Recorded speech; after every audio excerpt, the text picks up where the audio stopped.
Welcome viewers, my name is Mohammad Isaaq Rashid and you are watching my YouTube channel. Today Pakistan stock market is in green zone. Primary reason behind that is expected interest rate slash by the State Bank of Pakistan, which would further bring down the interest rate to 8% or even below. और आज अगर stocks की बात करें तो stocks में मैं बड़े अरसे से आप लोगों से डिस्कस करना चाह रहा था के इलेक्ट्रिक को। के इलेक्ट्रिक एक ऐसा बेहतरीन किस्म का शेयर है जो बड़ा अंडर प्राइस्ड है इस टाइम, और अगर आपका ताल्लुक़ कराची सिटी से है और आप के इलेक्ट्रिक के हाथों बड़े परेशान रह चुके हैं in past, so I would advise you guys to keep your feelings aside, because here in stock market you are as an investor, not some electricity consumer. तो के इलेक्ट्रिक एक ऐसा बिग जायंट है जो कराची जैसे बड़े शहर को, जो 2-2.5 करोड़ लोगों का शहर है, इनको इलेक्ट्रिसिटी सप्लाई करता है। और सर्विस की क्वालिटी पे बात नहीं करेंगे because we are not here to discuss that. Stock market में हमने शेयर्स बाय करने हैं, प्रॉफिट को देखना है, तो उस तरह की चीज़ों को हम डिस्कस करेंगे। और अगर कंज्यूमर बेस की बात करें तो इसकी कंज्यूमर बेस बढ़ रही है, कम नहीं हुई, because it's the sole provider of electricity in Karachi city. तो अगर प्रॉफिट्स की बात करें और शेयर की जो प्राइस रेंज है उसकी बात करें तो इसके प्रॉफिट्स और इसकी जो रेवेन्यूज़ हैं, ये पास्ट 5 इयर्स का डाटा अगर हम देखें, I would show you that in the same video, तो that has been on the upward trajectory. वो कभी कम नहीं हुए, वो हमेशा बढ़ते हुए हमें नज़र आए हैं। और इसके ईपीएस भी ऑब्वियसली जब प्रॉफिट्स बढ़ रहे हैं तो अर्निंग पर शेयर भी बढ़ रही है। और इसके अलावा इसके बारे में एक गुड न्यूज़ 2019 की फाइनेंशियल स्टेटमेंट अगर आप डिटेल में रीड करें तो वो ये है कि इनके कुछ टैक्स के मैटर्स थे और 2010 और 11 के वो डिस्प्यूटेड टैक्स मैटर्स थे, इनको कुछ रिलीफ मिलना था, तो वो 2019 में कुछ इस तरह रिजॉल्व हुए हैं कि they went to the tax tribunal और इन्होंने उसके ख़िलाफ़ जो इनलैंड कमिश्नर का डिसीजन था उसके ख़िलाफ़ अपील की, तो वो इनकी फेवर में आ गया। तो इसी वजह से जो 2019 की ईपीएस है वो हमें 0.63 नज़र आई, वरना थोड़ी सी कम हो जानी थी। और इसके अलावा एक और गुड न्यूज़ टैक्स रिलेटेड ये है कि इनके सेम मैटर्स 2004, 5 और 7 के मेरे ख्याल से हैं, वो भी इनकी फेवर में एक्सपेक्टेड हैं ऑन द सेम लाइंस, तो उसकी वजह से भी इनकी ईपीएस को बूस्ट मिल सकता है। अगर के इलेक्ट्रिक की न्यूज़ की और र्यूमर्स की बात करें तो अबराज ग्रुप ने भी इसे ख़रीदने की कोशिश की और कुछ और ग्रुप्स भी हैं, जैसे चाइनीज़ भी अबराज के पीछे इन्वॉल्व थे और गवर्नमेंट के भी बड़े इंटरेस्ट थे, लेकिन अभी तक डील हो नहीं सकी। अब अगर आप देखें, इतनी बड़ी कंपनी हो, इसके आप सिर्फ रेवेन्यूज़ देख लें कितने 100 बिलियंस के हैं और सारा कुछ, और शेयर इस टाइम मिल रहा है 3 रुपये की रेंज में, बल्कि 2.57 इसका लोएस्ट था। अगर 5 इयर्स का हाईएस्ट देखें दैट वाज पास 10-12 रुपीज़। तो ये दो शेयर्स हैं, पीआईए और के इलेक्ट्रिक। मैं इन दोनों को बड़े अरसे से रिकमेंड भी कर रहा हूँ, एडवाइस भी कर रहा हूँ। मैंने खुद भी 2.57 पे भी एक्यूमुलेट किए थे कुछ, अभी भी ले रहा हूँ। और the same goes for PIA. मैं कोशिश करूँगा नेक्स्ट वीडियो में पीआईए को भी डिस्कस करें। लेकिन अगर इसकी टारगेट प्राइस की बात करें कि आप तो this share is even suitable for the short term investor. और ये अगर आप इसे 3 रुपये से नीचे जैसे आजकल मिल रहा है, इसको अगर आप लें तो you would be able to sell it at 3.5 और इवन 4। और इसके अलावा जो लॉन्ग टर्म इन्वेस्टर हैं उनके लिए तो this share is gold. It's just matter of time before it starts flying like PIA. और ये 5-6 रुपये पे भी जा सकता है, तो लॉन्ग टर्म के लिए मैंने तो इसे रखा हुआ है। और डू योर ओन रिसर्च, किसी के पीछे ना दौड़ें। मैं तो आपको रिकमेंड करूँगा इसकी कम से कम फाइनेंशियल स्टेटमेंट्स ही पढ़ लिया करें। और I am not against technical analysis, लेकिन फ़र्क सिर्फ इतना है, I just tech technical analysis just a part of investment strategies, not all of it. कुछ लोग समझते हैं टेक्निकल एनालिसिस सारा कुछ है। टेक्निकल एनालिसिस एक छोटा सा पार्ट है, जिस तरह फंडामेंटल एनालिसिस एक पार्ट है, फाइनेंशियल स्टेटमेंट एक पार्ट है। तो अगर आप टेक्निकल एनालिसिस के पीछे सारा दौड़े रहेंगे कि ये सपोर्ट है, ये रेजिस्टेंट है, तो आप बड़े मायोपिक अप्रोच और शॉर्ट साइटेड अप्रोच पे चल रहे होते हैं।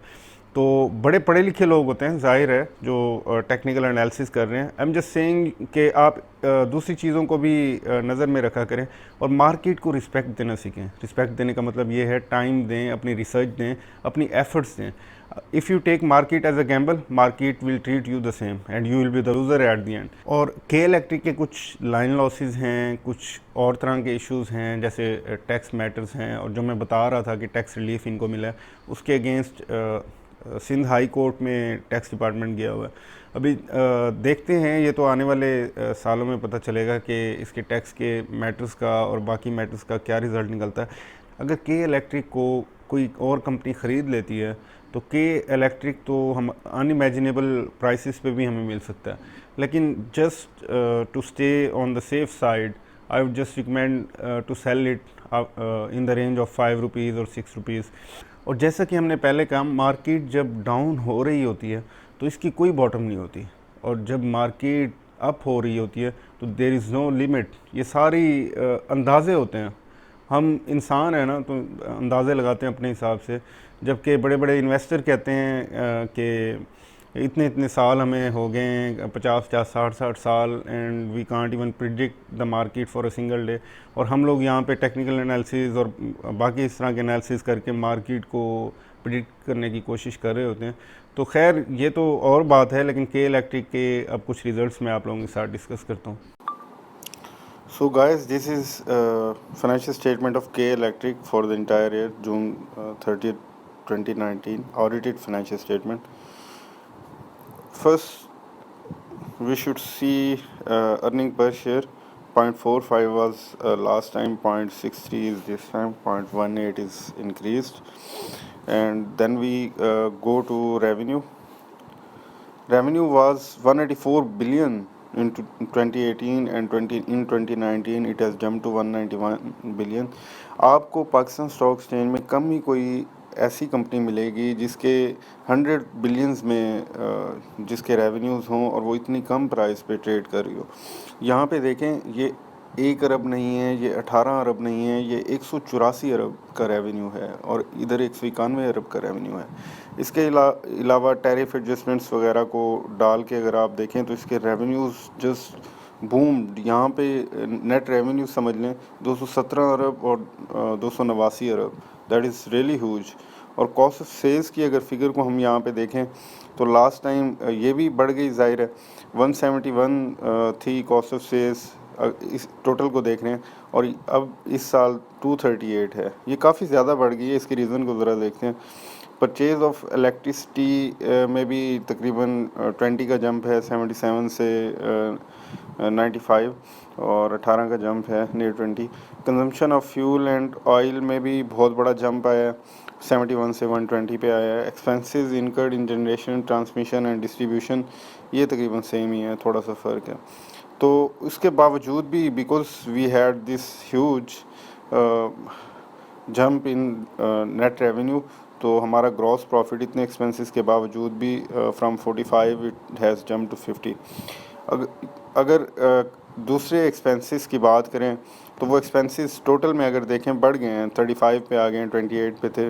और अगर 1 आइटम की बात करें तो कंज्यूमर सर्विसेज और एडमिनिस्ट्रेटिव एक्सपेंसेस में 5 का जंप आया, 20 से 25। और जो इम्पेयरमेंट लॉस है उसमें कमी हुई है, 13 से 12 पे आ गया। अगर अदर ऑपरेटिंग एक्सपेंसेस की बात करें तो वो तकरीबन डबल से ऊपर हो गए हैं, 2 से 5 पे आ गए हैं।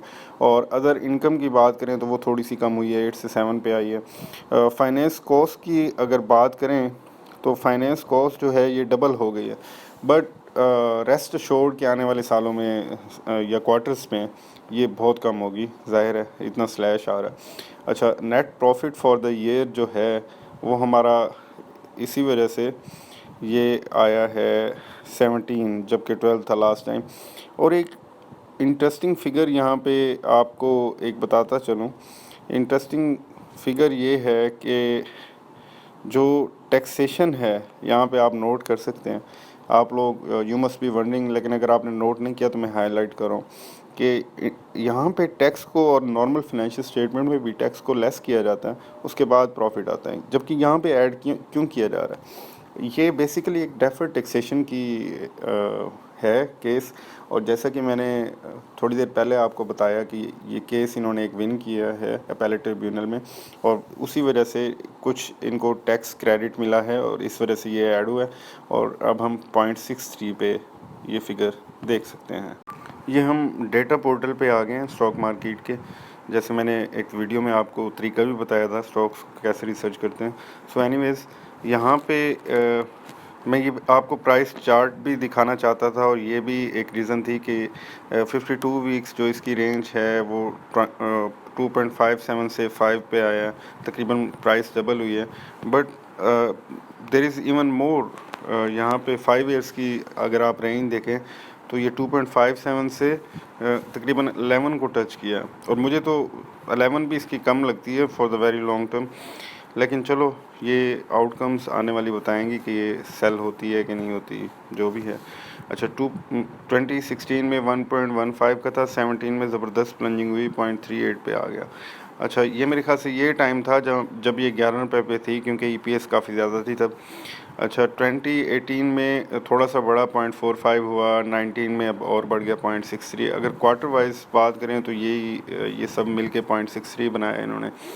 तो एक इम्पोर्टेंट चीज़ ये भी है, अगर क्वार्टर्स को देखें हम तो इन सब को अगर ऐड करें 2019 के क्वार्टर्स को, तो ये हार्डली 0.2 बनता है। इसका मतलब क्या है? इसका मतलब ये है कि इनको जो ये 0.63 की ईपीएस पे पहुँचे हैं, तो बेसिकली वो टैक्स रिलीफ की वजह से पहुँचे हैं।